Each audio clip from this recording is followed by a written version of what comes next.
Yo, what's going on, everyone? It's Brian and Jim here with Drink a Beer and Play a Game, and welcome to another episode of the Power Hour. Yes, hello everybody. Welcome to episode 128. Thank you for joining us tonight.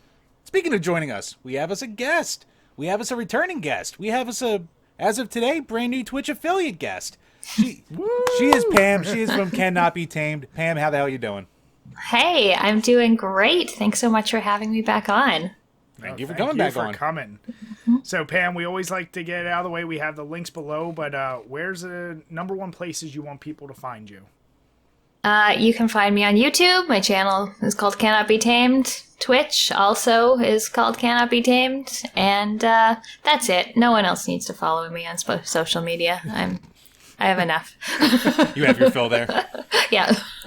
And Pam, is it safe to say one of your favorite things on YouTube is when people comment on how to change your videos for you? Because you love that, right? I love it. I love it. I don't even have to pay for the advice that people give me. It's just free advice everywhere. Look, Pam, it's not about the personality. It's all about the gameplay footage. You should just be in a corner, and obviously all those no commentary gameplay channels are all, 10 million channel subscribers. So we're all fucking up. Yep. Now, are you like us? Do you make the mistake you comment back after you've had a cocktail or two? Yeah. I definitely.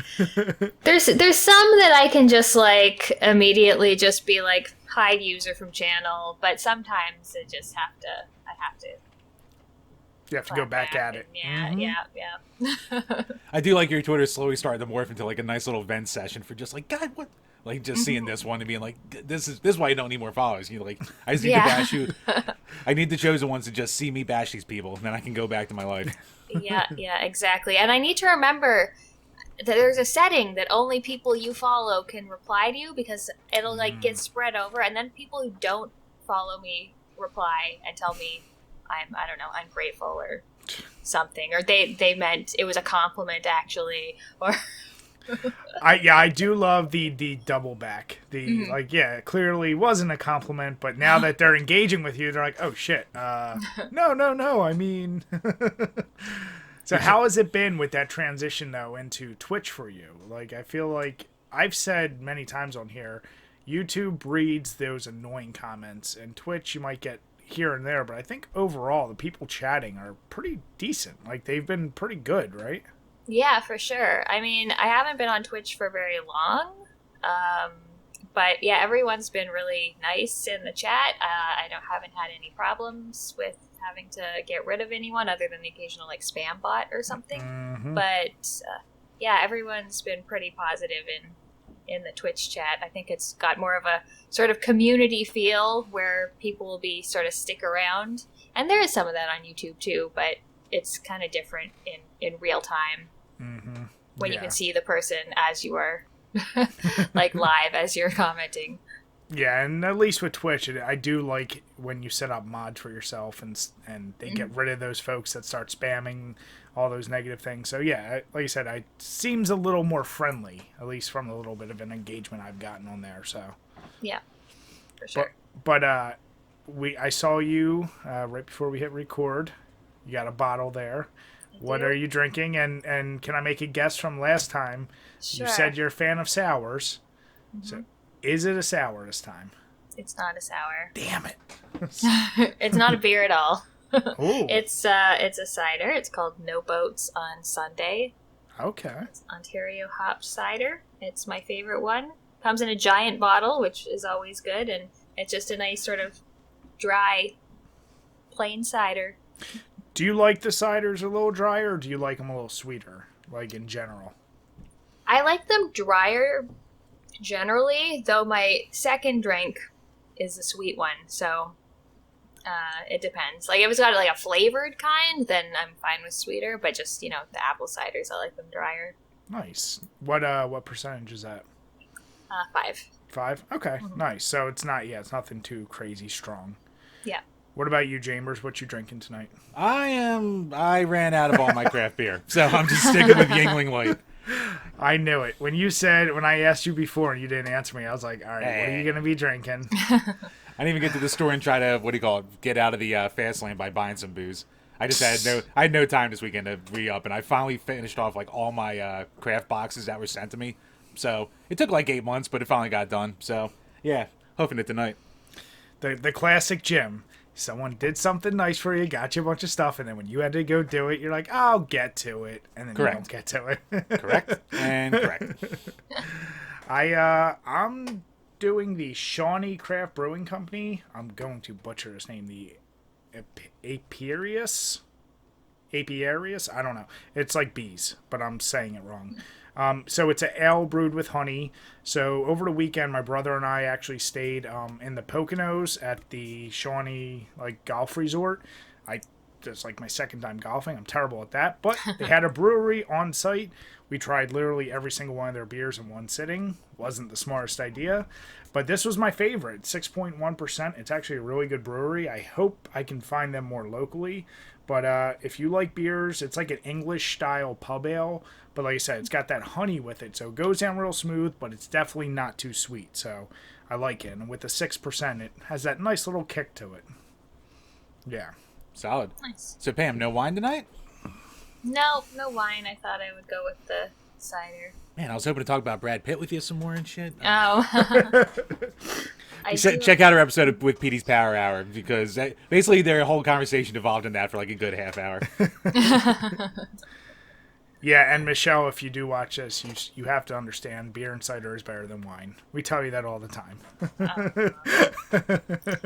don't know if she'd agree with you there. Oh no, she hates that. It's not like we comment every single time on her stuff like that. But So Pam, we with your latest videos, we've seen some of the newer things you're playing, and we also noticed on Twitter you've been talking about this script that you've been trying to pare down.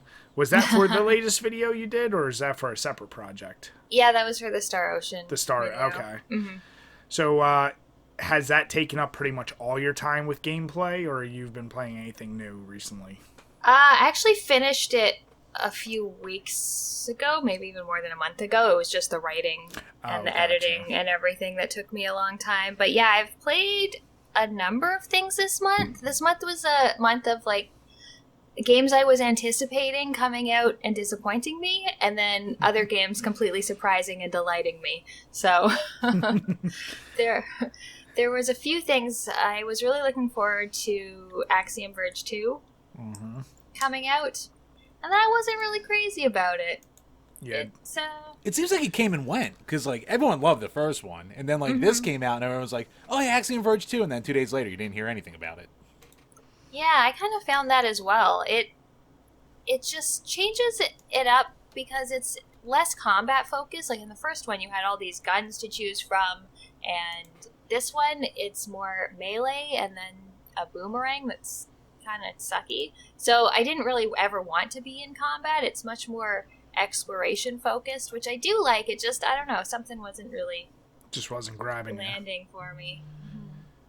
Well, I saw on Twitch you did it yesterday, the Blade Runner, which I didn't even realize about that game. So you were playing that. What is your take? Is that something when you're doing these Twitch games now? Are they automatically you're going to do them and do a review, or sometimes these are games you're never going to review? So really, this is your outlet to just play them.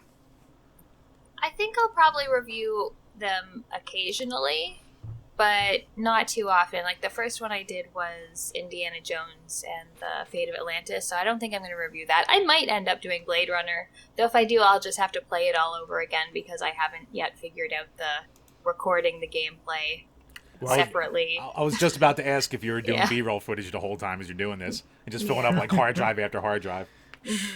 It's a pain in the butt to do that. Not fun. But one of the games I saw, and it's funny because you and I talked before. I know you're a huge fan of the Xbox Game Pass games, but you also hit up a lot of games that just are interesting. And the one I saw, the Airport for Aliens, I hopped on your stream for a little bit. I didn't see you finish it, but what was your takeaway by the end? Do you like it or? That game was awesome. I still haven't finished it. I just played it for the 2 hours on stream.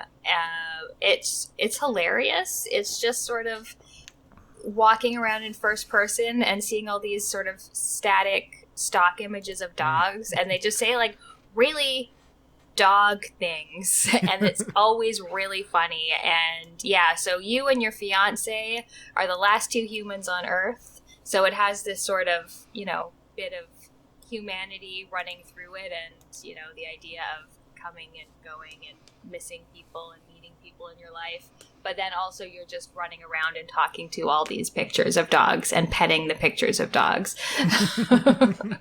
Yeah, I was like, this is a crazy ass game. And when I read about it, see, I'm the type, like, I generally don't watch trailers very often. I just jump into games. I was like, when I read the description, I said, what do you do? And then when I saw your thing, I was like, oh, okay. I was like, that's really goofy. I feel like that could be a very interesting drinking game if we try. Yeah, for sure. Yes. Yeah. I love a good goofy game every once in a while, so. Yeah. No, that definitely hits the mark from there.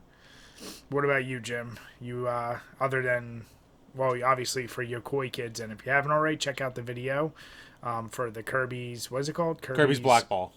Yeah. What else you been playing? All right, so Tetris, or no, not Tetris, because I still can't beat that. Pac-Man 99 just released a free new theme for Splatterhouse Wanpaku Graffiti, of all things. So that was really random. So as soon as I saw that, I was like, yeah, I have to download this, and it got me playing it again. So I played it for like an hour until I finally won a match, and I was like, all right, got my fill. I'll put that away for another couple months. Besides that, we've been playing more of the Cotton reboot, trying to not get my ass handed to me left and right in there, but yeah, I am not good at that game, but at least they let you just keep playing and playing, so it's fun.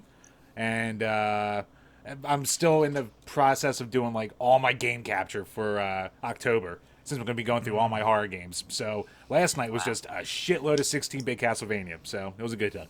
It was a good night. Nice. Yeah, I this past week I did get a lot more footage for Alien 3 for the various systems, because that will be the games we're going to review in October. But I'll save my opinions for now. I was playing some of the Genesis one last night too. So yeah, it's a game, and yeah, foreshadowing. I've done a Dead by Daylight, but I've actually been messing around a lot trying to get something set up for our Twitch streams.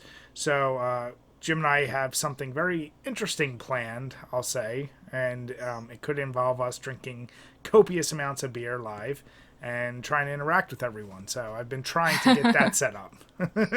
Yep, so that's a disaster in the waiting. So yeah, Bri raided a beer store by us, and we also had a bunch of stuff that had been sent to the show that we haven't been able to get around to yet because nice. end of the world happened, so we couldn't really meet up for a year and a half. So yeah, aged to perfection now, so this will be a shit show. Yeah, Pam, where you're at, do you got a lot of just single bottle shops, or like at least at the markets, can you just buy a whole bunch of single bottles of beer, or is it usually just 6-packs or cases?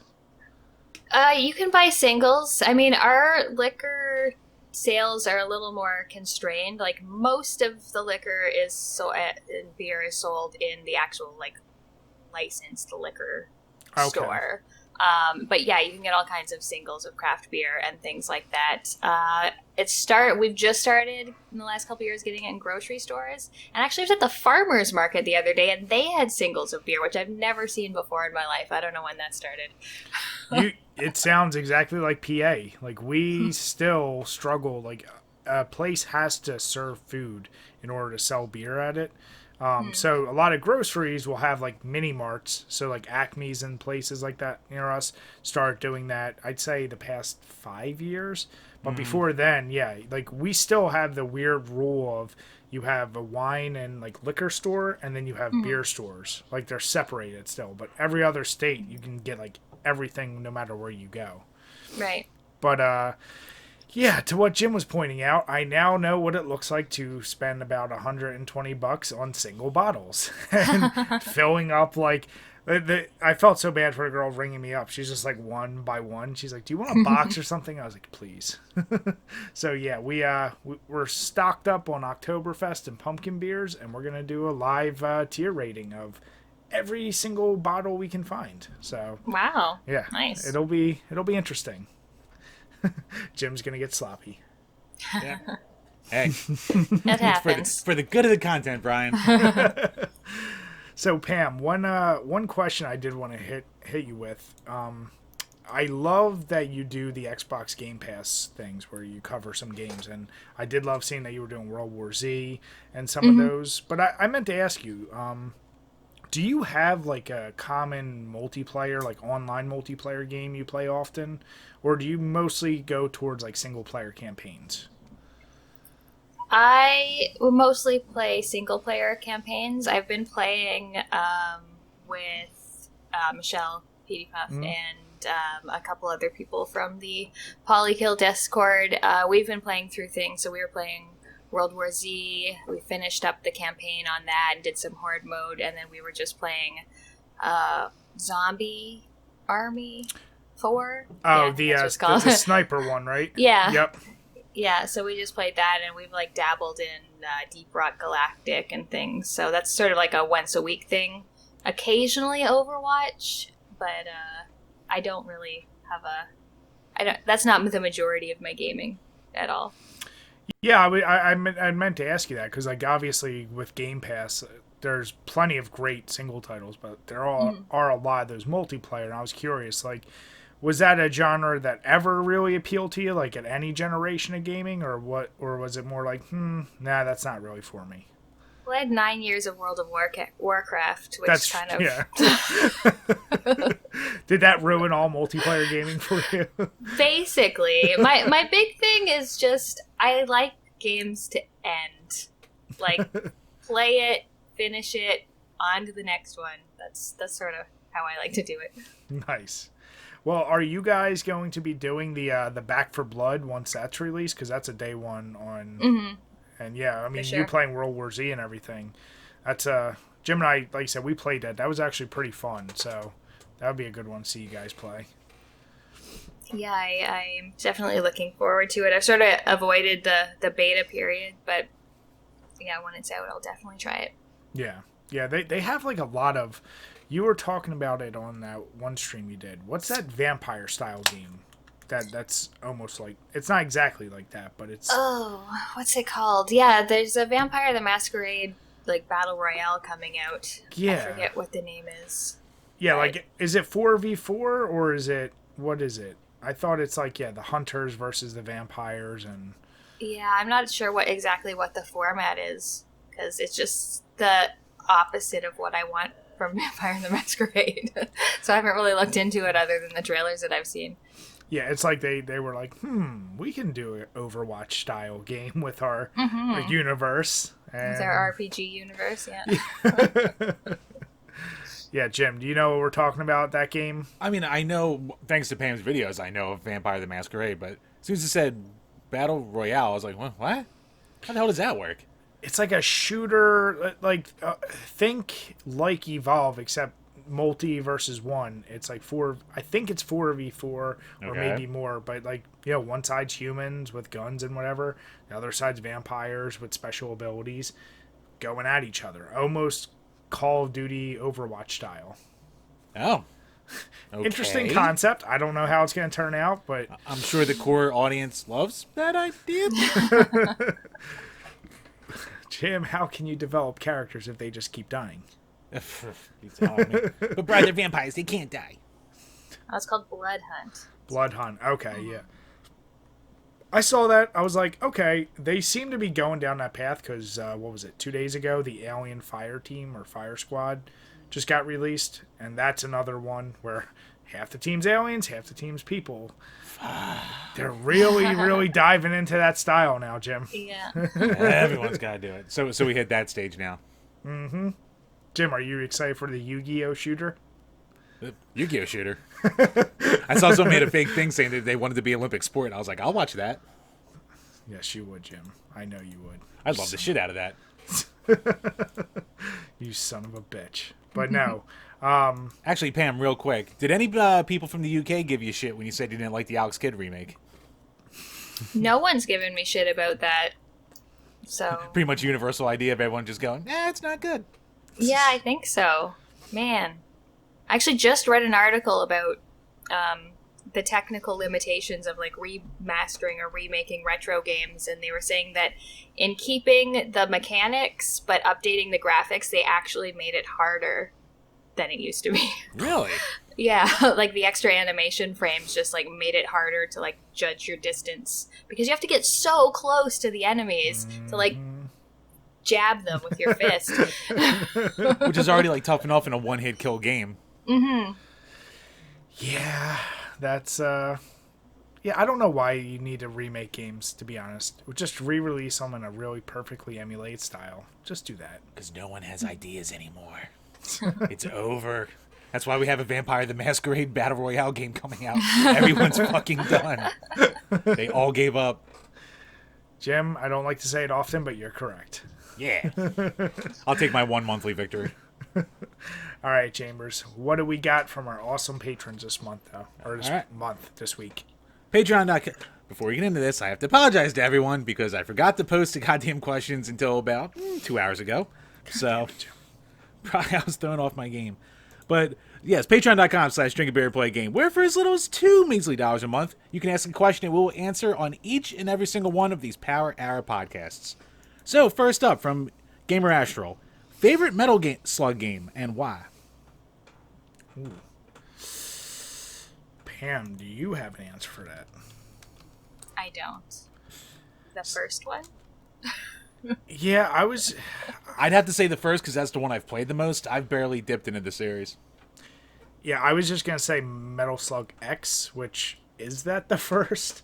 Like, that's such a series I don't know. I don't remember if that is the actual first one. No, Metal Slug X is another sequel. Okay, so that's one I know I've played just because of MAME, and I like downloaded it.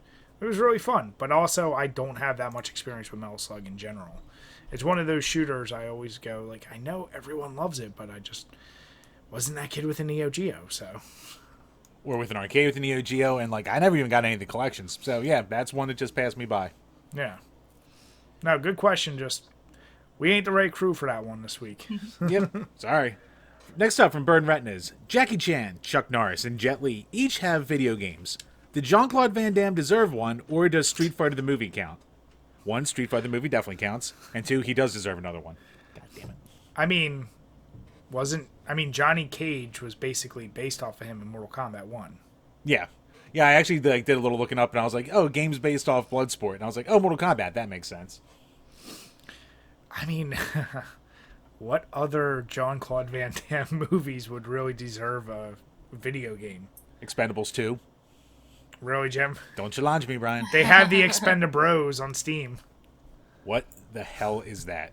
That's like that shooter. It's actually really fun. It's on Steam. Oh, you mean Broforce? Broforce, yeah. Whatever Okay. it is. Yeah, Jean-Claude Van Damme. That's weird. I always just assumed like everyone accepted that Johnny Cage was kind of his knockoff with the splits and everything, but I don't know.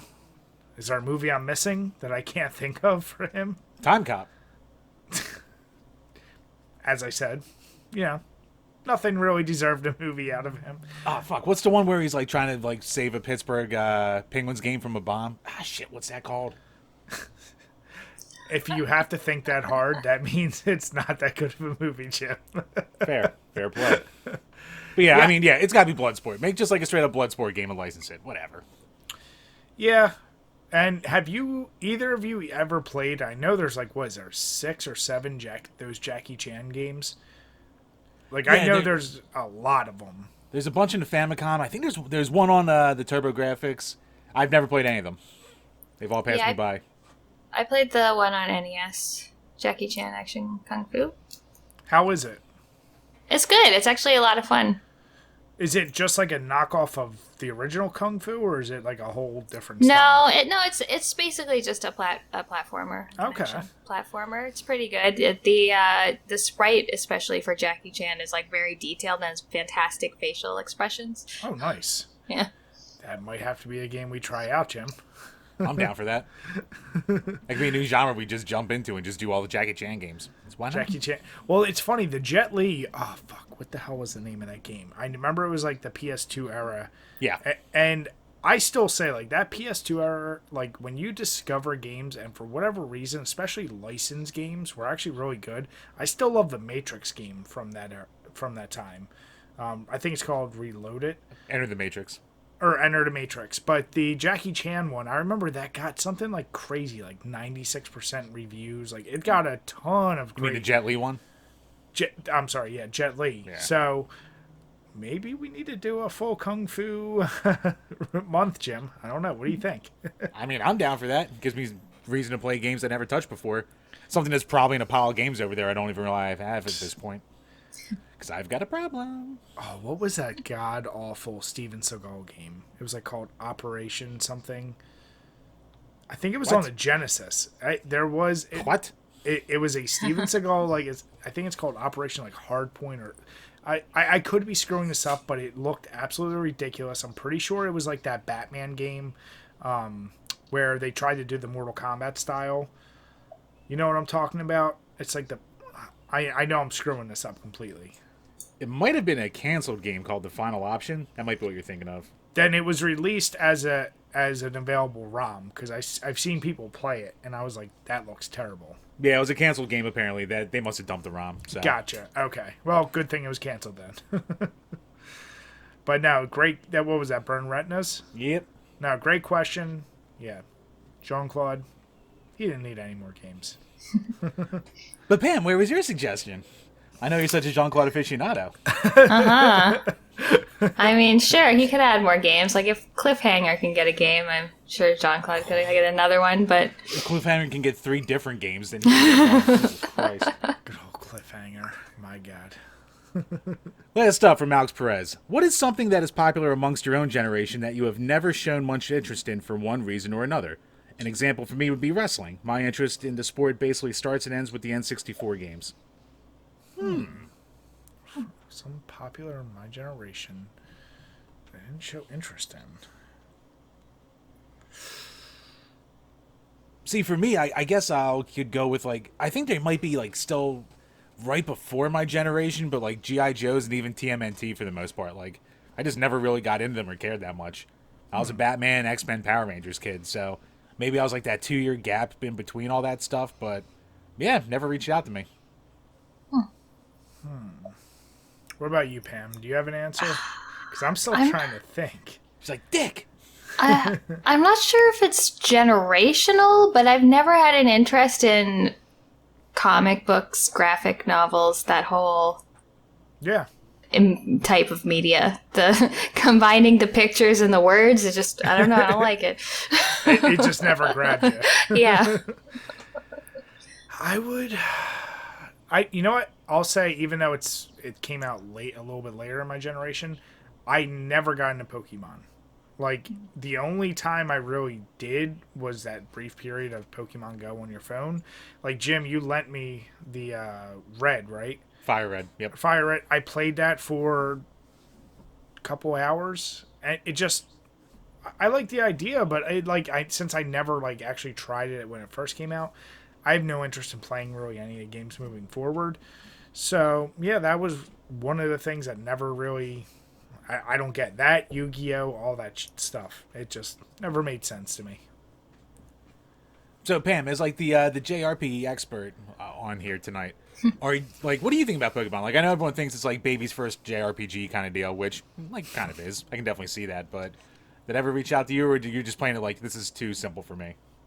I also never gotten into Pokemon. I remember someone handed me down a Game Boy, late in its lifespan, and there was a Pokemon game on it, and I played it for half an hour, and I was like, no, I don't really like this. Yeah. And I only ever used it to play blackjack on some casino game. So. Nice. Yeah. Speaking of things that passed you by, then, the Game Boy. Mm-hmm. All handhelds, basically. Mm-hmm. Actually, me too, because my parents want to buy them for me. You already have a game system. Why do you need to take one with you? Jim, that doesn't sound like resentment at all. What? What are you talking about? I don't know what you're talking about. Yeah, well, did either of you get into Pogs when they were a thing? Yeah, I did have Pogs. I had knockoff Pogs. Mm-hmm. What the hell is a knockoff Pog? I don't know. It's still a Pog, but it's not officially Pog branded. It was just ones you buy at Rite Aid. The real Pogs were expensive for a little pack of cardboard discs. God, I still have were they just called sleeve? Even though they were like the tubes, the sleeves or whatever the hell you want to call them, I don't know what that they were held called. them. I still have like 4 of them with all the slammers, all the shit. That might have to be a video. I just like outline all the goddamn pogs. Like it's one of those things. I'm like, I'm not gonna throw it out. I know I still actually to this day I don't know how the hell to play the game, other than trying to slam the shit down. Like the official rules, I don't remember any of it. No one knows how to play. I think it was like you slam it down, and if they flip upside down, then like you take them off or something like that. I Yeah, think so. yeah. Jim, ooh, pog drinking game. I'd be down for that. That might be the only way I can like accept the fact that I'm losing things. We'll play for keepsies, Brian. We'll make it real intense. I think that's why I never got into it as a kid, because like the idea of like having my thing and having it be taken from me in a game of chance like that, something I couldn't cope with. As I look around my room full of video games, I say I have a problem with hoarding things. Yeah, pogs. That, like I said, I'm trying to think what else our generation was huge on that we wouldn't have been into. That was the only other thing I was thinking, like, game-wise, that probably none of us were that much into. Yeah, I mean, for me, I'm like Disney Afternoon. Like, I never got into like almost any of the Disney shows that were like everyone was watching at the time. Like, maybe Darkwing Duck was the most, and even then it was like fleeting. So, Wait, Jim, I already kind of know the answer, but you weren't really into, like, going to places like, WoW, like skate parks or inline skating or roller skating. You weren't into that, were you? Brian, I was in third grade. I'm asking you a question. It wasn't that I wasn't into it, but let's just say certain things kept me from being able to go to it anyway. So, What about you, Pam? Were you doing any of that back in the day? Yeah, I had some rollerblades. I don't know that I went to like skating rinks for it. I used to go to like actual ice skating rinks. Okay. But Yeah, we had like a ton of places near us. Like, so WoW is the commercial, like, I think it was like everywhere. But we had a place near us, like, growing up, like the Palace was like literally everyone go there. That was like the kid hangout, teenager hangout. You get your inlines, and some people do the quad roller skates. Yeah, and just go around the loop, listening to music. You try to ask a girl to skate with you, you fall on your face, you make an ass or something. No, you do all the stupid shit. But yeah, it was that was a really, really big thing, like where I grew up. So I was just curious. So Jim was a no on that one. I was a no not by choice, Brian. Let's put it that way. I had homework to do. Jim, You memorized that book, Jimmy. Jim, there's a time for homework and time for fun. No, Brian. That's why I'm the amazing success I am today, and well adjusted too. No, but Alex, that is a really good question. Got me thinking about some things. Yeah, definitely. So, no, that wraps up the questions for this week. So, well, let me refresh because there's always like 3. Nope, we're good. So, that's wraps it up for this week. So, once again, thank you to everyone who supports the show. Check out our Patreon if you want to ask questions for the show, or for the higher tiers, you get review requests, and you can use our comment section as a billboard. So, basically, check out our Patreon, and also please head over to iTunes if you enjoy this episode, and please leave a review, a 5-star review, and if you want to bash us, feel free. We read all those reviews. So, head on over to there as well. Yeah, and since Jim was really late with this, if you did miss your question this week, feel free. Double up next week. We'll get to you guys. Yeah, I already put that out there, too. I was like, oopsies, my bad. All right, back with new beers. I had one completely explode on me, and I will fully recommend, once again, if you like English-style pub ales, but with a little bit of sweetness and a decent amount of alcohol, very, very highly recommend it. But I am moving on to the Sly Fox Pikeland Pils. I think, did I have that last week? Yes, I know yes, you did. Yeah. It's always an easy follow-up, 4.9% German-style Pilsner.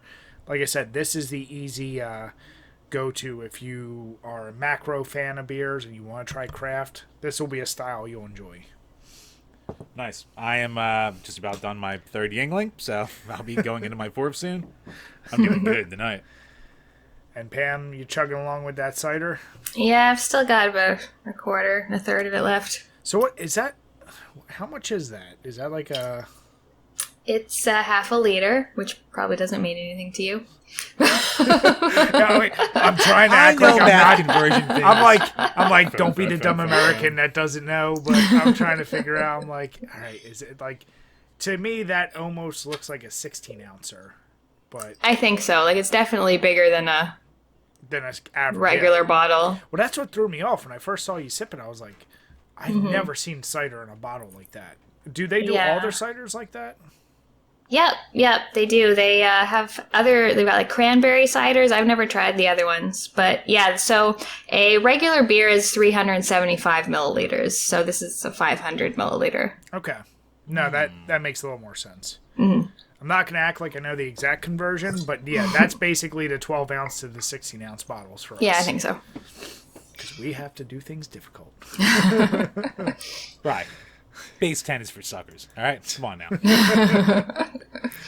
All right, Chambers. Well, this wasn't a Patreon question, but this is from reoccurring buddy of ours, Kitt, and he threw this up here. Damn tough question. What is our favorite single track from a video game? It's a hard question. That's a really goddamn hard question, and I don't know. Jim, I feel like you're just gonna spit out something from Street Rage 2, right? No, I was gonna say, and also because like I did a video on it too. Like I got like it's too normal of an answer, but Green Hill Zone from Sonic 1. Like that's just I've been humming that song for 30 goddamn years in my head, so like I can't not say it. And Jim, son of a bitch, stop saying too normal of an answer. If you like it, you like it. It doesn't matter if it's a normal. Right, I got to be different. And no, it doesn't always have to be like, well, this one pinball game from the ZX Spectrum was really, you can have please. it. You will never hear any love for the ZX Spectrum come out of my mouth. I'm a good American. How about you, Pam? That's really tough.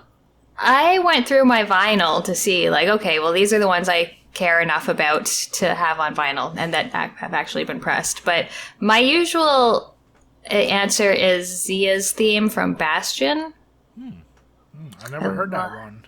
I love the Bastion soundtrack. It's really nice. It's got like vocals and everything to it. Okay. I feel like it's been sullied because the actual name of it is Build That Wall. Wait, are you saying that that's associated with something negative these days? Yeah. just pretend it's still 2009. It's always 2009. Yeah. So this is where we put the little logo of a red hat on Pam. You know what? Just because it's one of the few songs I've put now like on my phone is Bloody Tears from Castlevania. And I've heard so many covers of it. It's not my favorite game, but that song, I don't know, it's just really, really well done. And I've listened to way too many like acoustic covers, piano covers. It's just, I really love that style. But speaking of games or songs with lyrics, I've said to Jim many times, Pam, one of the best soundtracks I've heard recently from a newer game. Have you ever played Hellblade: Senua's? Okay, did you beat that game? Yep. When she's fighting that final boss at the end, and I can't think of the name of the song off the top of my head, and I can send it to you after, but like it's like a woman singing, and it's like it like slowly builds up to like a really like impressive boss battle theme. I said that was a song, another one like I downloaded after the fact. I was like, wow, this is actually a really awesome song. And that game in general, obviously audio is what it's all about. But yeah, that was another one. When you said lyrics, it threw into my head. I love what the first trailer they put out for the sequel. That was an amazing song and trailer. That was an intense ass sequel. Yeah. And you talk about a game I'm looking forward to, but I felt like that trailer gave me nothing as far as when it's actually coming out. Oh yeah, for sure. And you're like, oh cool, well, what's happening? But yeah, it's intense as shit. But yeah, no, great question. I hate answering that though, because I know I'm gonna like remember in 10 minutes, like, oh, but this game. No, but this one. Actually, to follow up with that and kind of piggyback off Brian, what do you think's like the song you've liked the most that you like discovered since starting your page? I think the Outer Wilds theme. Okay. Like the sort of title theme. The main that one? plays. Yeah, the main one that in the game. Like there's a couple versions of it that one has like all the instruments sort of coming together. Yeah, I really like that. That's a game. Yeah, that was I gotta recommend it because obviously I'm a huge Fallout fan, and they're like it's Fallout in space basically. And Oh, that's Outer Worlds. wait, Outer Wild. Then what's Outer Wilds? Outer Wilds is the 22-minute time loop where you're just exploring a galaxy, and it's basically just all these like puzzles you're solving on planets about like how the planets work and like what the ecology and the environment is doing, and you're just sort of learning more about the environment and getting sort of further to sort of find out why the world keeps ending every 22 minutes. Wait, isn't there? There's another game coming out soon, right? Where you keep replaying a thing in an apartment where you get murdered, or you. 12 minutes. 12 that came minutes. out last week. Yeah. Have you played it yet? I did. And I did not like it at all. okay, I was gonna say, is it because it's funny the time loop idea. Honestly, you telling me about that game as the first time, I always thought like now it's popular. I feel like there's another silly movie coming out about it. But after Groundhog Day, I'm like that'd be an interesting game concept. Like keep replaying the same thing over and over. So that game didn't do it for you? No, it didn't do it for me. Like, there's other ones. The Sexy Brutale is another one that's sort of like an adventure-y time loop game. But this is just the space that you were occupying and the amount of things to do were just so small, and it just got very repetitive. Whereas something like Outer Wilds, like you have a whole galaxy, like multiple planets to explore. So it's a lot more to it. Mm-hmm. Nice. Yeah, I will then check all of that out because that is definitely a genre. Well, I might take my time on the new released one, but I'll check out the other ones. Nice. No, but good question there, Jim. Yeah. So, Jim, you can introduce this week's GamersMad because this is a interesting one. At first, I thought we were going to have a little ho-hum thing that our buddy Max Marvel sent us about Fortnite basically copying imposter mode from Among Us. And it's like, Among Us wasn't that original anyway, blah, blah, blah. Kind of a bit of a safer topic, but then they had to go and one-up themselves.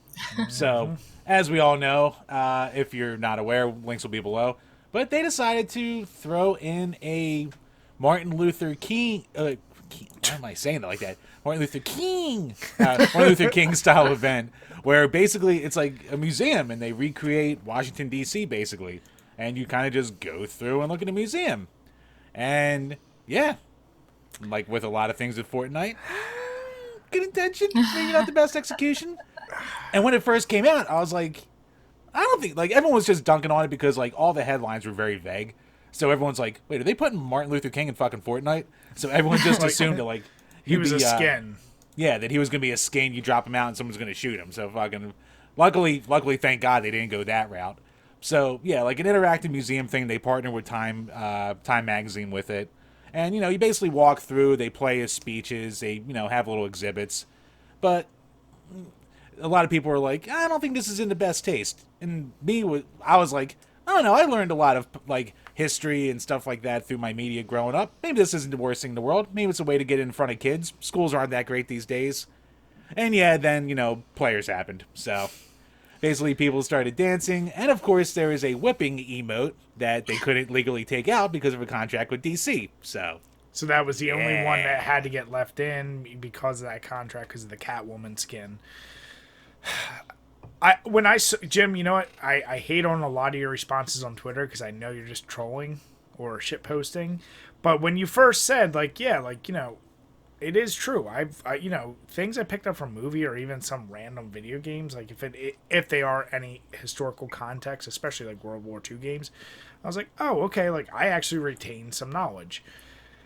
But to have it interactive is like, yeah, where you're gonna get that weird line of it's not like a movie where you can just have it and people have to watch it.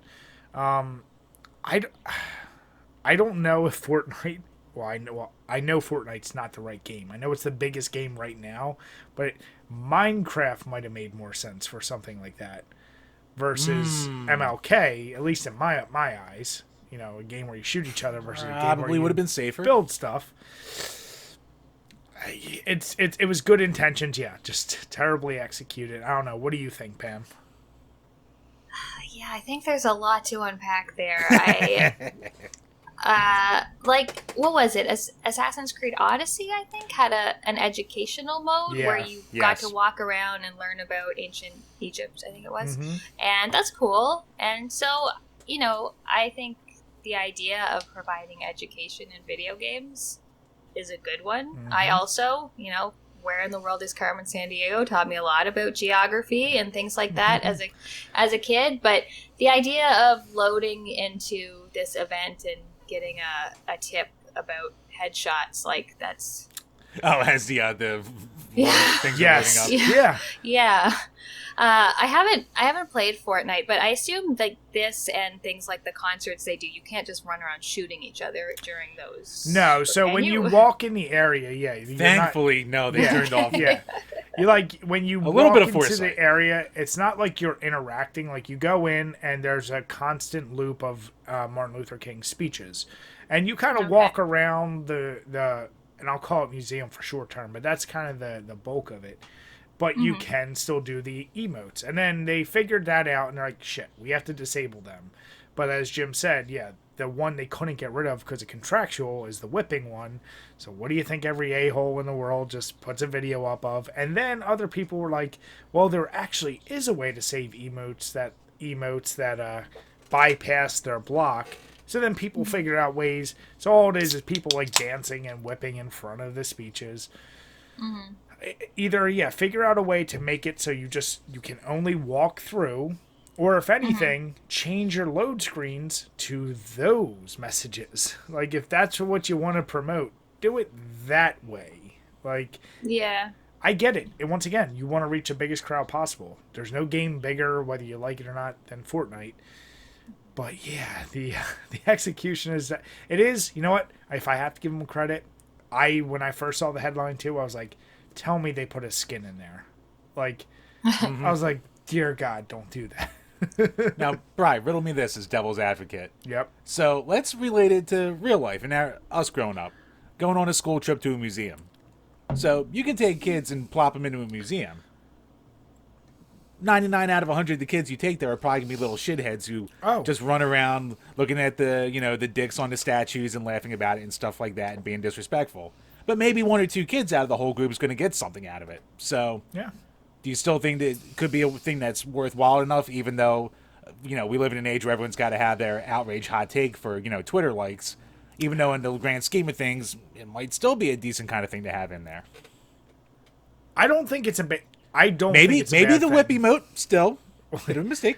Yeah, just leave all emotes in there. If you know, like that's a glitch. No, take them all out. Take them all out. Well, if they can't, I'm saying I'd rather them leave it all in than only the whipping one. But what I'm saying is also, you either then have to fully accept, don't get upset by the backlash of kids going on school trips. There was always those ones screwing around, doing inappropriate stuff. Okay. But it's not broadcasted out by Twitch streamers and by TikTokers and by all these people that are taking pictures and little videos. So you just know that more eyes are going to be on it. So if you are Epic, then you just say, whatever, it's going to be what it's going to be. We hope it reaches people with the right message. Or you don't do it at all. Like, I still think it is a good idea because I do believe that you can find value in education through video games. So what you're saying is we need Age of Empires 6. Hey, I love that. You know how much I learned from Age of Empire games, Jim? Dude, I learned more from Age of Empires and The Simpsons than I ever learned in a goddamn textbook, all right? I also, I don't have a huge problem. I don't think this is something you should say, like, oh, no, never do this. I think Damn, you're supposed to be outraged. You need the clout. There can be... an educational component. But if they could just handle it a little better. Also, considering Fortnite's habit of commodification of things they steal from a lot of people, maybe some kind of, let's give some of our many, many dollars to some kind of charity that would be MLK would support, something like that, along with this. Maybe... everything something purchased will be donated or whatever the case is. That would be the classy move, which I'm not expecting from Epic, but That's another great point. But yeah, no, I think keep doing stuff like this. I think that is a overall good idea. You just have to be like, it's the same way as you said. If you see kids being dickheads at a school trip, it's no one gets that outraged. You're like, all right, come on, get over here, stop doing that. So, yeah, but as soon as I saw, I was like, oh, this seems to be the hot topic. So, oh boy. now, Jim, you are the Twitter guy. Unfortunately, are there that many people taking it that serious? yes, Really? yes, everyone. Oh fucking god! Like that. Like thank God for the graphic tee girl. Thank fucking Christ for her. Everyone liked to dunk on her, and I did it too. But thank God for her to take everyone's mind off goddamn MLK and Fortnite, because that was like the talk of the town for 2 days straight. I think we got to throw it in there as a amended GamersMad too, because I saw that, and once again, Jim, I secondhand get the shit on Twitter from you. So basically, what I took away is someone was saying you're childish if you wear graphic tees, or stop wearing them, basically. Right. And everyone just basically was like, "Fuck you," like going crazy. Right. So, did I see right though? You commented, you're like, "But you're a cosplayer." Yeah, that's what like her main thing. But I think we all took the bait.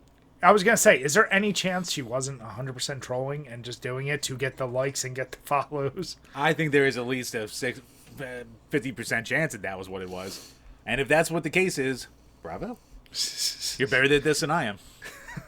You can always mute a conversation. I don't know. Then just wait for all the interaction to come in. Pam, what do you think? When you saw that, do you think it's just 100% troll? I think it's 100% troll. There's a lot of posts on Twitter where you have to go and like there's that like an instant reaction, and then you have to stop and think, it would be better if I didn't bring more attention to this than it's already getting. Yeah. Is this an account of someone who typically trolls? I don't know. I have no Okay. idea. Interesting. Like, what do you call it? Our buddies, the Thought Cops, coined a term a couple weeks ago called the Twitter bad guy of the day. So that's basically what this person was. So it's always a person you never heard of before and you never hear from since. But they have that one take that goes viral, so kudos to them. Jim, then you need to get on getting viral with that and be like, do you guys know wrestling's fake? Stop watching it. God, no, I do not need that. You don't need that heat, Jim? I don't need that cheap heat, Brian. I don't need that X-Pac heat. He's only the same to biz.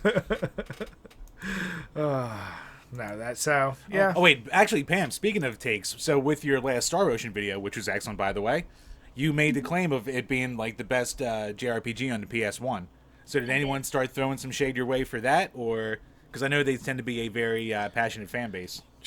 Yeah, I can't wait to make my JRPG ranking video. I can't wait for you to do that. I don't even know shit about JRPGs. Doesn't matter what you put first. You're gonna. Oh, good God. There's been a few. A lot of just like, no, what about these 12 other games? It was like, okay, like, so you like those better. You know, it's one of those titles where, you know, I want people to click on this video. I wouldn't call it clickbait because I do think it is the best JRPG on Sure. PS1. It is a truthful title, but yeah, there's a few. One comment just came in. It was like, "Oh, Star Ocean is the best PS1 on JRPG on PS1." Said no one ever except for this white girl Pam. Okay. Wow. That's huh. Okay. But Man, that's me making a video going, surprise, motherfucker! Rip off. That is yeah, the I don't. you but no. Okay, so what did you get more? So I think I already know the answer, but what has been a little bit more heated, that video or your tier list for the CRPGs? I think the tier list. Yeah, this one's hasn't been too bad so far. Other people sort of just as expressing other favorites, but that's fine. So Let me ask you, since you're doing all of your content yourself, do you ever, like, obviously I unfortunately sometimes have to run lists through Jim since we're sharing the list and I have to get his terrible opinion in it. What? But Jim, you still ruined our Simpsons list, all right? We still get hate on that because of your pick. Oh, bitch, with your hit and run. Bitch. But when you're doing your list, is there anyone, like, you ever, like, confer with or say, like, hey, like, here, I'm putting together this list or I have a thought for it? Like, or is it just no, 100%, you make it on your own and you put it out on your own? No, I just make it on my own. I rarely run my content by other people. Like, occasionally, I made a video about moms in games, and I talked about a bunch of dads in games, of games that I hadn't necessarily played myself, so I sent it to a few friends to just say, like, have I said anything stupid here? Sure. But no, any pure opinion-based video no one else sees that. But occasionally on, like, more my, like, sort of documentary style videos or things like that, then I'll ask someone to review it. No, that makes a lot of sense. Like, we don't reach out outside of ourselves, but I think the only time we had was when we did tier list, when I was, like, trying to create, like, a ranking for, like, best Sega Genesis game. And you got to cut that list down to 32. So we reach out to some folks that we're friends with and you know, who are known in the community and they're big Sega Genesis fans, and they were actually helpful. I'm like, yeah, I don't know if you would say that should be in the top 32, because I did it a way of, like, using a whole bunch of different sites and based on the rankings and whatnot instead of just personal opinion. But yeah, no, I was kind of curious about that. Like, when you do those, do you always just, as soon as you do a tier list, you're like, I know I'm gonna get some hate for this one? Yeah, for sure.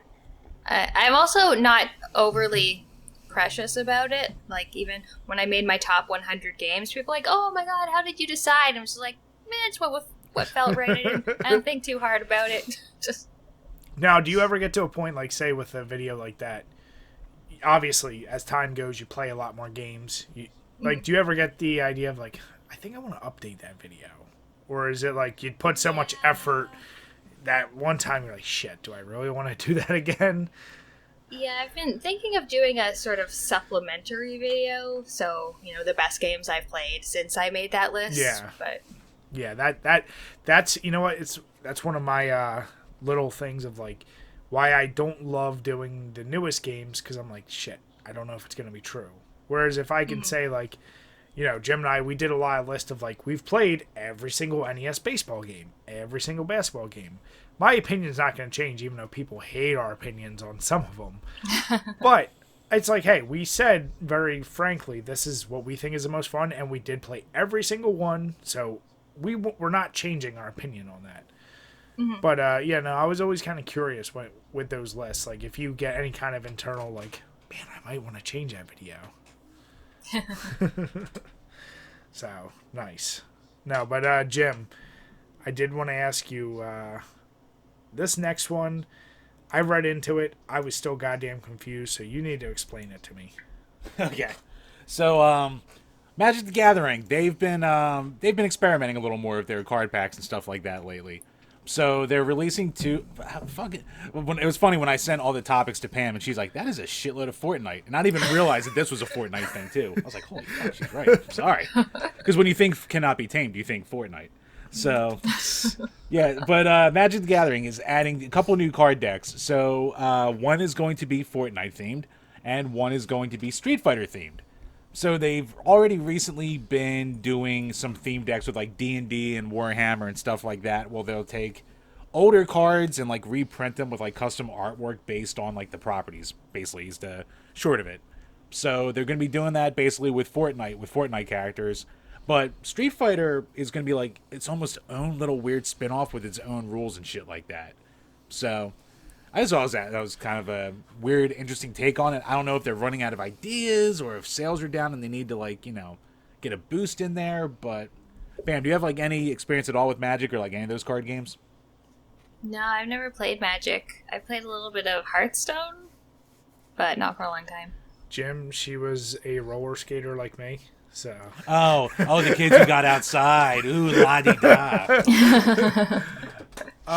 Jim, well, this is my question to you. So when I read that, number one, as probably maybe the person here that played the most Fortnite, and by most, I mean I probably played 20 games. Right. I didn't know they really had original, like, the characters, to me, I thought were always like you make them up and then they have a whole bunch of licensed characters in the game. So I didn't even realize they have their own unique characters. But the Street Fighter one, I saw that.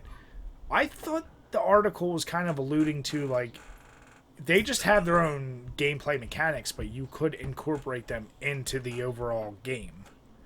Yeah, it seemed like they're, at least with the articles, it seemed like it was making it more of a separate kind of thing. But yeah, I mean, some of them you probably could throw into like a normal deck and shit like that. So that would be cool to have, like, a Planeswalker and a Grixis out there, then all of a sudden Chun-Li throws a fucking thing at you. You lost me right there. But what I will I'll say, Jim. Brian took 17 mana with 10 different like colors. Black Lotus. That's what I know about Magic because it's the most expensive card ever. Yep. No, but here's my question. I guess, Jim, you played Magic a lot. You like seeing something like that. Yeah, if they're creating their own separate card game and just calling it, whatever, Street Fighter. I mean, is that a terrible idea or is it just like a cash grab? Probably both. It's not a terrible idea, but it's probably a cash grab, but it's also probably like, let's try this and see if it works and gets a couple new eyes on the game. Because, I mean, the thing's been around for goddamn almost 25, 30 years, so I guess at this point they kind of have to put a little bit of new blood in there or do something to get some new eyes on it. I don't know. Maybe with the whole, like, I'm sure, like we said, the goddamn pandemic, I'm sure that didn't help with sales or with, like, the tournament scene and anything like that, so maybe they're trying to inject some new life into it.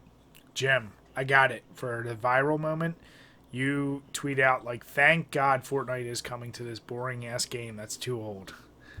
Get all the hate in the world. Right now. Yeah, I saw that. I was just like, yeah, I mean, I don't know enough about the Magic stuff to know if this should be important, but this is going to be a very stupid question. Do people still do card games that much? Like, I thought, like, hasn't most of it converted to virtual? I mean, Magic has a really, like, advanced, like, virtual, like, MTG Arena, I think is what it's called.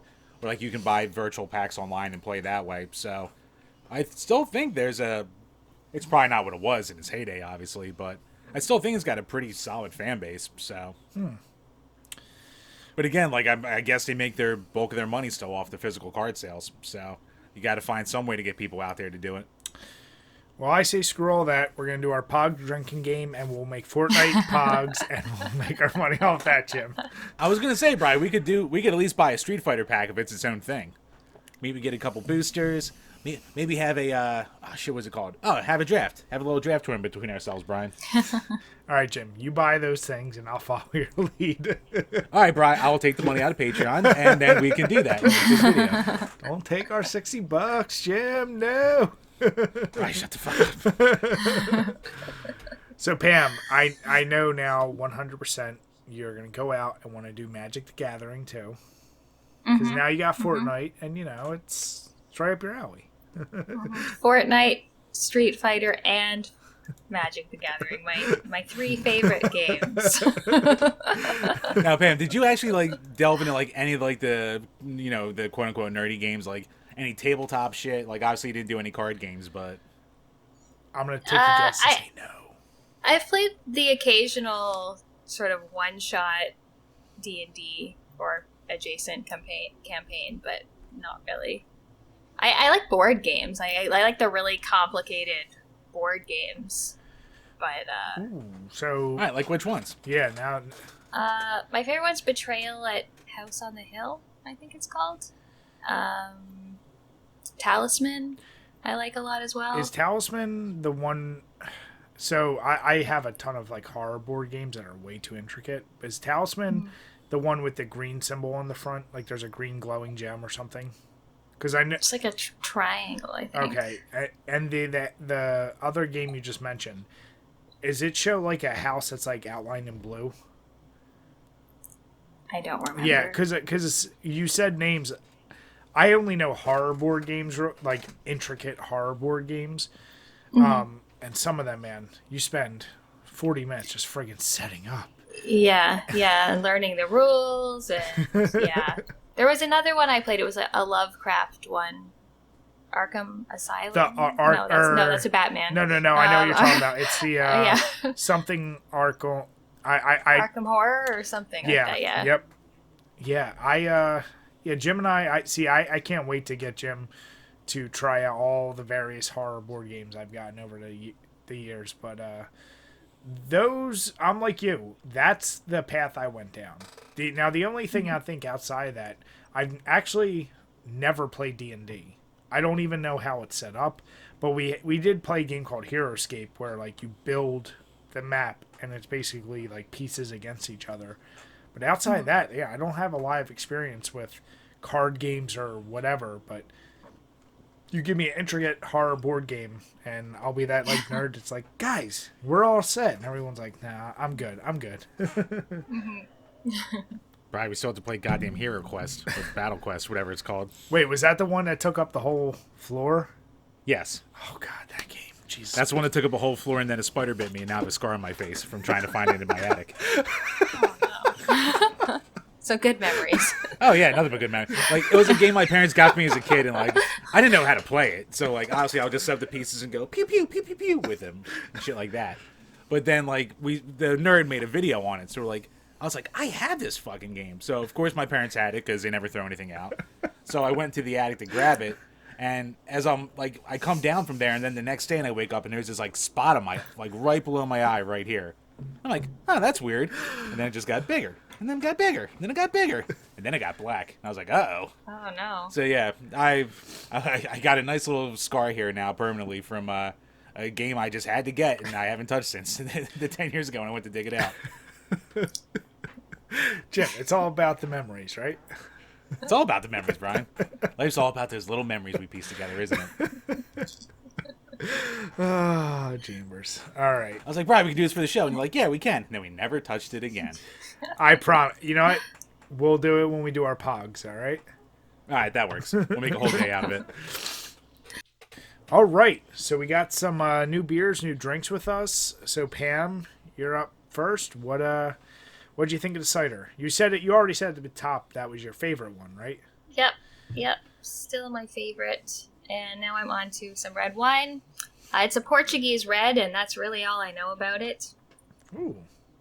Can't tell what varietal it is from the bottle, so... Portuguese red. So... Has that just been sitting around? Were you just, like, out of, like, a craft place or, like, a farmer's market and went, I'll get this? My mom brought it to me. I was visiting my mom last weekend, and I said, I don't have any red wine. She said, oh, here, have these bottles of red wine. So Nice. yeah. Is red your kind of go-to?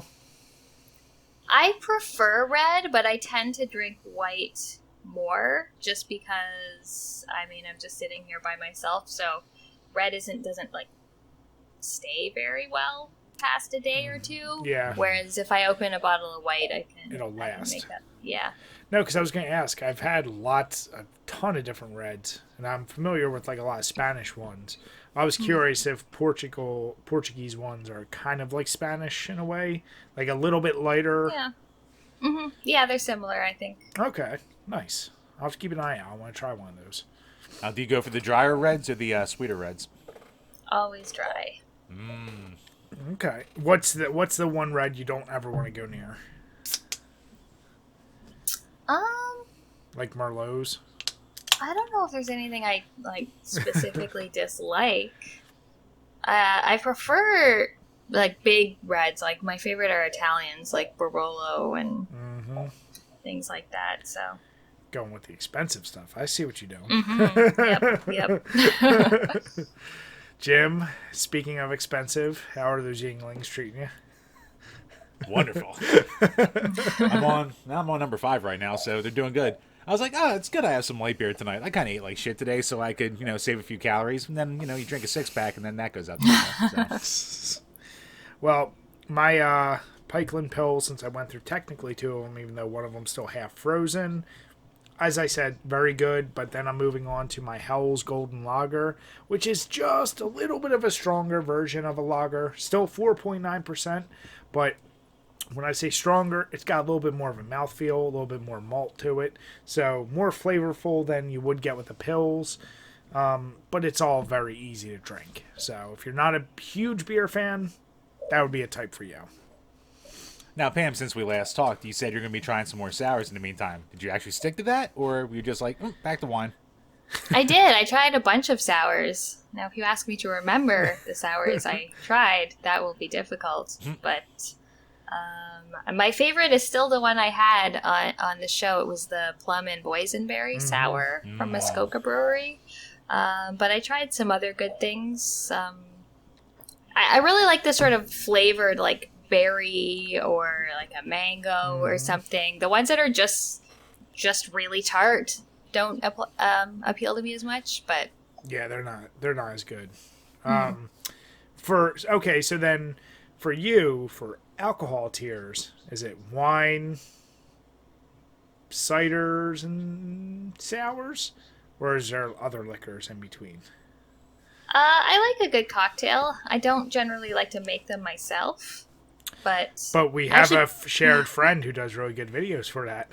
Exactly, yeah. I actually bought a bottle of gin, the first bottle of liquor I've bought in a long time, and I'm making my favorite drink, a basil smash, which is gin.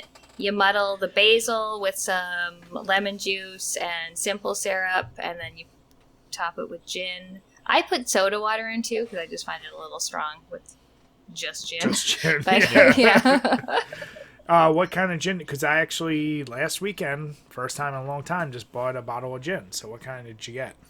I got Dillon's. It's an unfiltered gin. Now, is it, like, cloudy then? It's a little bit cloudy. Like, it's not as clear as most, but it's not, like, you can still see right through it, So I am not a gin expert. I don't know if either of you ever watch Peaky Blinders, but I am one of those people that the psychosomatic responses of when you watch somebody drinking alcohol on TV, you want to drink. When you watch someone eating, you want to eat. So in that show, they started drinking gin. So I tried like Aviation and a few others, but I bought Bombay Sapphire, and this is how stupid I am. I actually, because of the bottle, was like, I thought that shit was blue. Like, not realizing it was... and I poured it. I was like, oh, I'm really dumb. So, yeah, I got that. My go-to with gin right now is that with some Sprite and just with some lime. Like, very, very simple. But, yeah, I tend to put a little too much gin. But gin's beautiful because I don't think I've ever had a hangover from gin. Like, it goes down way too smooth, and our buddy introduced that to me and Jim as a wedding drink. Like, it's perfect when you go to weddings. You drink that, not a bad headache the next day. Oh, nice. Yeah. Yeah, it's a nice change from the old... I used to do Manhattans all the time at weddings, and fuck. Manhattan's just a fancy way of being like, I just don't want a straight whiskey. Yeah, I just want a shitload of whiskey with a little splash of mixer. Yeah, exactly. Nice. It's all right, bro. I feel like I did a lot of meth after watching Breaking Bad, so I also, too, couldn't find the blue stuff either. Damn it, Jim. That's not what I meant. All right. So, as one of our recurring bits, I threw this on here, and I'm pretty sure I double-checked Jim. I don't think I've ever covered it. I don't think so. For the most part, you can say it's still within the Mario universe. But what do you guys think is better? The kart racers or the party games? So, if I can throw my easy 2 cents out there, kart racers are fun, but in general, I feel like they ultimately get too competitive because somebody, Jim, plays it way too much, and it almost gets not fun, and like you almost always know who's going to end up winning.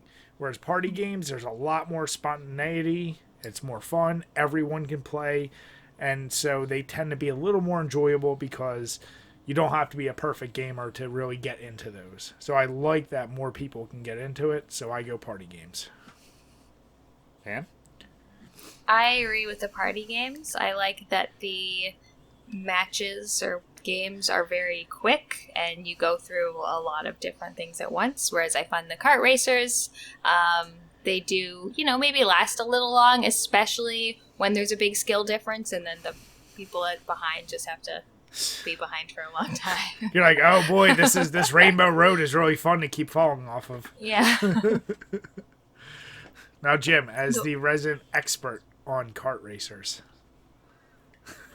look, I love me some goddamn kart racers, but if I just had to say in general what's like, you have a bunch of people over and you sit down to have a fun time with, I'm actually shocked we're all going kart or party games, but I'm going party games too because, like, you can play Mario Party with basically, and everyone's gonna bitch about me saying Mario, but you can play Mario Party with friggin' basically anyone because, like, they can just throw some bullshit at the end with the stars, and someone who's in last place could suddenly be first place. So, like, it leads to a great amount of shit talking because you're basically all on the same level. You don't have to be super skilled to play them. For the most part, you just use a joystick. So, yeah, I mean, if you're just talking for, like, a good, fun party experience where you sit people down, or now do it online, I don't think you can really beat it. I don't, as Brian can tell you, I don't buy a lot of new games right away, but, like, I know if I buy the new Mario Party when that comes out, like, that'll get a shitload of use in my house, so. Well, it's interesting you just said you thought kart racers can be bullshit because someone in last can come in first. See, I almost... No, I said that with party games. Oh, okay. I thought you said with kart racer. No, I mean, you can do that with the fucking blue shell, but... That just fucks up the guy in the first place. But oh, it hits people on the way, too. Yeah. It hits people on the way. Now, kind of pivoting with that, Pam, which are you... I mean, party games, it is tough to ever say you're better at. But which one do you think you are better at? Like, playing against other people? I think I'm better at party games. I was really into the GameCube Mario parties. I get shit for saying Mario, too. See, I thought that was just my shitty Philly accent. I didn't know it infected Canada, too. It does. It's Mario. I don't care what anyone says. Yeah. Nope. Yeah. I've never... People get upset, Yeah. but... Yeah, I got really competitive at the GameCube party games, and yeah, I think I'm definitely better at those. Although I haven't played any recently because of the controller choices Nintendo has made. I was gonna say, do you have a Switch? I do. What do you think of playing games on it? I want to hear your thoughts. Oh, I know her Joy-Con opinions. Yeah, I don't use the Joy-Cons. The Joy-Cons live in my Ring Fit until the batteries die and I have to recharge them and put them back on the system. But yeah, I play in handheld maybe once every 3 months. And I got like huge ass split pro controller things to play them with. But I use a regular pro controller if I'm for 99% of my Switch playing. I'm going to say a big cheers to that because those Joy-Cons are bullshit. They are bullshit. I hate they're so small, and a couple people have been like, I have tiny hands. I'm like, well, I don't have huge hands, but they feel bad. The buttons feel bad, and the sticks feel bad. I don't like anything. Yeah, thank you. Thank you very much. Jim, suck it. All right, look. I've never had a problem for them. Like, obviously, I do it out of convenience with handheld. That's why I play it that way for the most part. But I was playing the Castlevania collection the other day for a little gameplay footage, and I was playing Castlevania 4, and I was like, "What the fuck? I can't even jump!" Like, I thought my either Joy-Con was like broken or something like that. Like, there's a definite lag with trying to hit those like shitty buttons on there to try and even do a simple thing like jump across the thing in the first scene. So I was like, this is something I haven't really experienced before. And I've been a Joy-Con defender a little bit. Like, I know they're kind of crap, but, like, they've never been crap enough that I couldn't play a game in handheld mode, but, yeah, it's not optimal. I'd say it's not optimal. Listen, they peaked with their Super NES controller. The GameCube controller was really well done. Everything else is dog shit. Jim, don't try and defend your N64. Don't you goddamn dare. No, I'm not getting this conversation again.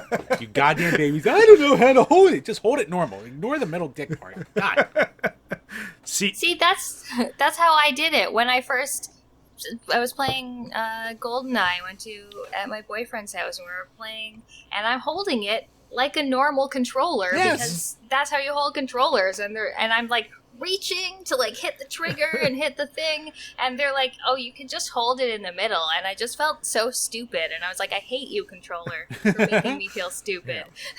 And I've held a grudge ever since. As well you should. It's still the worst controller out there. The people have spoken. Jim, the people have spoken. They voted on it. They said it. No, they're from... C buttons, Jim. They're terrible. All right, so then we are all in agreement. Party games are the best.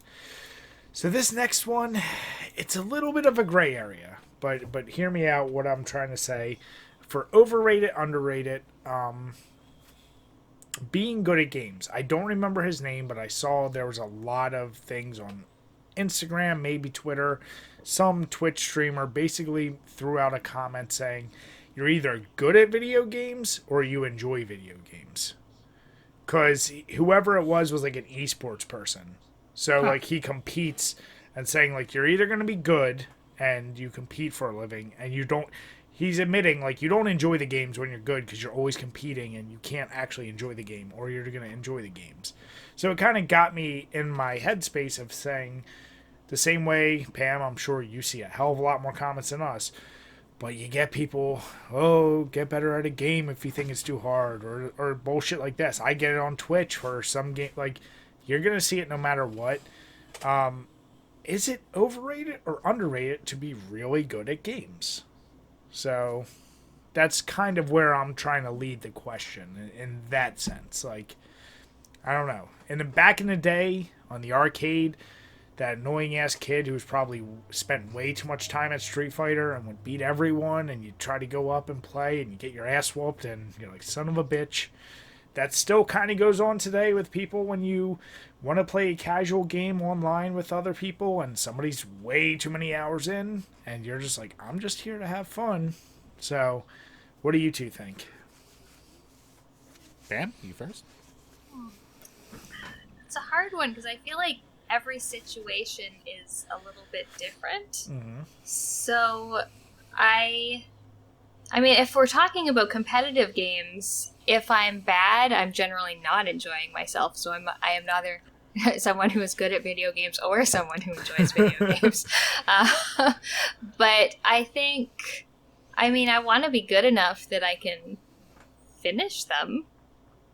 But I've never felt the compulsion to, you know, really like compete or be the best at something or be the first on the leaderboard, or so that's just not where my head is at when I'm playing games. So when you go through, you said you prefer single player campaigns. So if you play through a game and you beat it on normal, is there any part of you that's compelled, like, okay, now let me go to the hardest difficulty and I want to make sure I can beat it like that? Like, does that add any enjoyment, or does that, like, do you have a drive to... Not really. There's only a very few games. Cuphead, after I beat it on normal, I thought, oh, I want to try it on harder now. And I mean, it didn't hold my attention that long because I just had just beaten it, but not really. I'm fine with beating it on normal and then going over it. Just the very occasional game, like XCOM. I'll try that on harder difficulties. But for the most part, I'm good to beat it on normal, or even if normal is frustrating to me, I don't mind putting it down a difficulty mode. So, well, that was the caveat with this question, was like the amount of times, Jim, how many times have we covered now the whole argument of like playing a game on easy or whatever mode versus the hardest mode? Like, too many. That stupid ass argument, which is so annoying. But like, yeah, that ties it. Like, back in the day, there was like, I don't know if bragging rights is the right way, but like, oh, I beat Contra without the Contra code. Like, okay, congrats. What does it mean? Like, did you have more fun doing it that way? I never understood it. I always felt, as a lifelong gamer, even in multiplayer games, like, I don't take it too serious. Like, at the end of the day, it is a game. My anger is a different thing, Jim. I by nature, if you play me in Monopoly and I lose, I am I am a competitive person, but I don't ever need to be the world's best Monopoly player.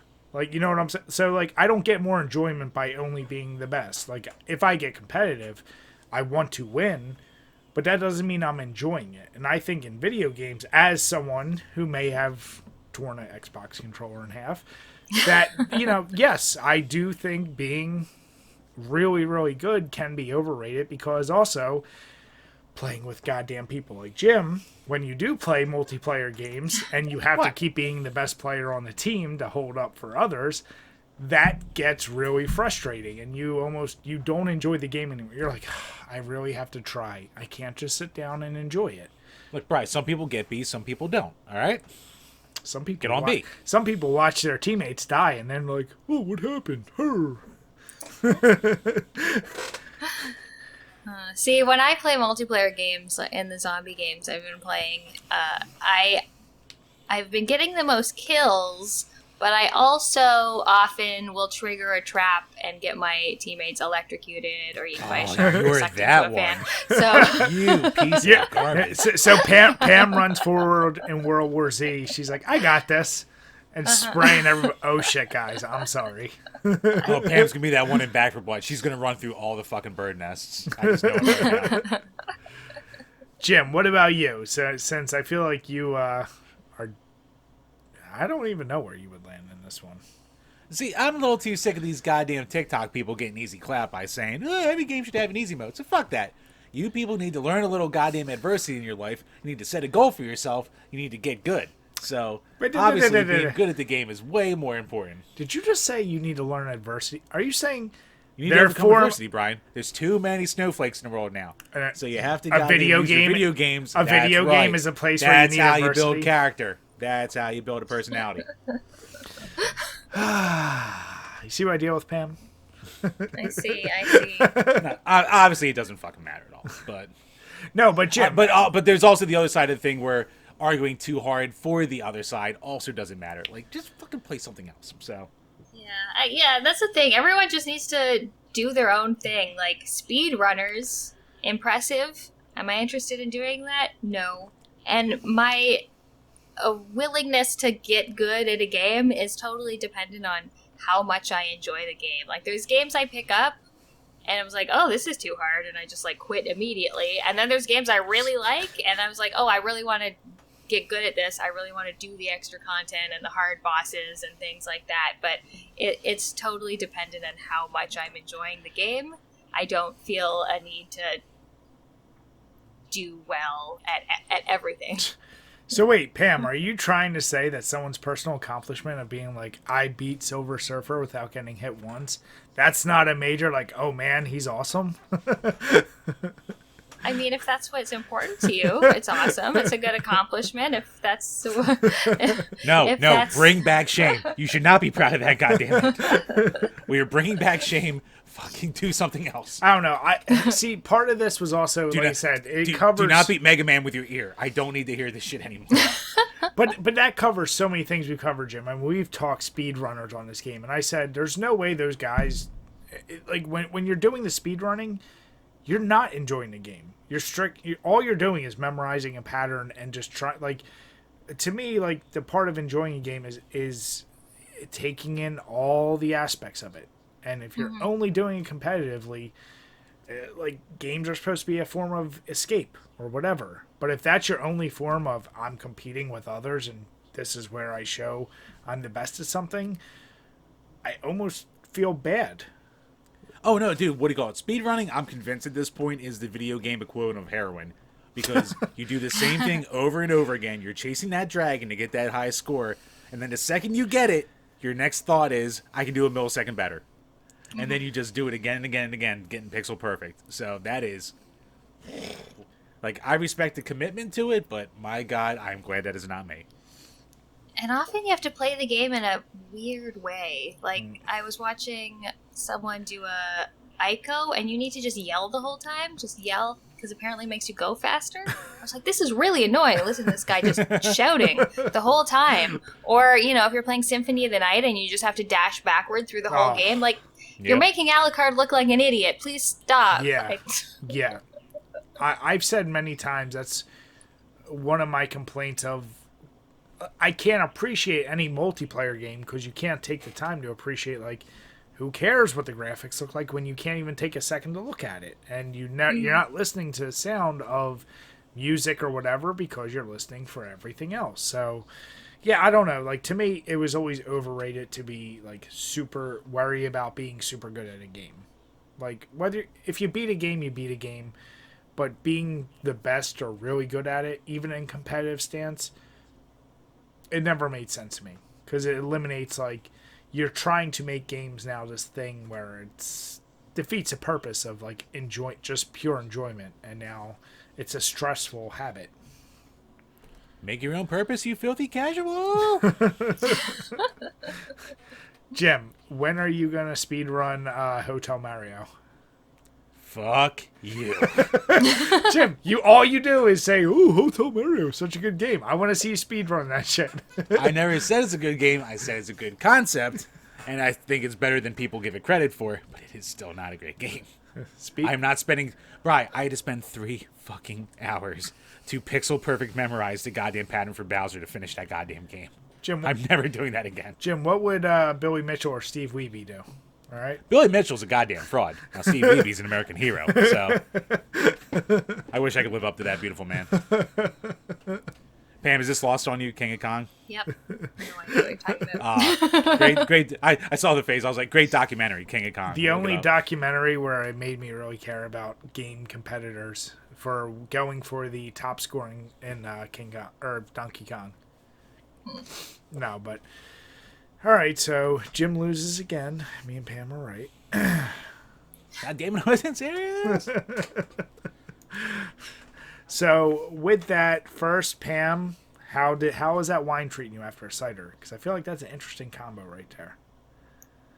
Fine. I drink wine so much faster than cider. Oh, wow, that disappeared. Yep. Bye. She's like, I still got half a bottle, and I'm good to go with that.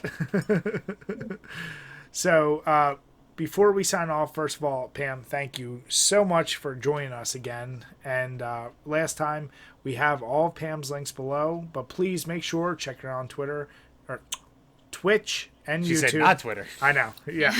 We will have Twitch and YouTube below. And with that, Chambers, there's nothing more you need to say about Yingling. So, goes down smooth. With that, if you're still watching, we truly appreciate it. Please make sure you hit subscribe and the notification bell. If you want to support us more, hit up our Patreon links below.